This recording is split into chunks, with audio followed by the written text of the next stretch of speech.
নমস্কার বন্ধুরা, ভ্রমণের চ্যানেলে আপনাদের সবাইকে স্বাগত জানাই। আজ আমি বানাবো মশলা ঢ্যাঁড়স।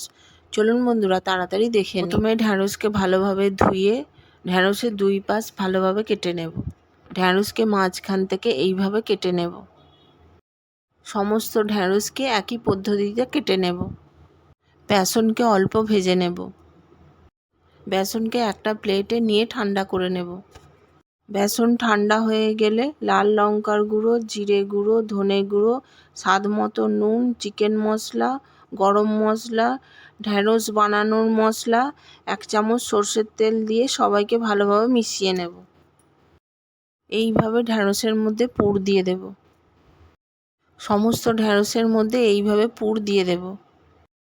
কড়াই গরম হলে সর্ষের তেল দিয়ে 5 ফোড়ন, কাঁচা লঙ্কা, লাল লঙ্কার গুঁড়ো, টমেটো কেচাপ, কেসুরি মেথি দিয়ে অল্প ভেজে নেব।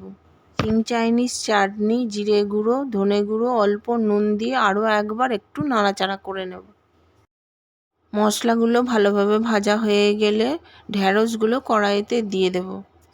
ভালোভাবে ঢ্যাঁড়সগুলো বানানো হয়ে গেলে গ্যাস বন্ধ করে দেব। বন্ধুরা, নিরামিষ সবজি সহজেই বানানো হয়ে গেল। আপনারাও এইভাবে বানান আর আমাকে কমেন্ট করুন। লাইক, শেয়ার, সাবস্ক্রাইব করতে ভুলবেন না। আবার দেখা হবে নতুন কোনো রেসিপির সাথে। ততক্ষণ ভালো থাকুন, সুস্থ থাকুন।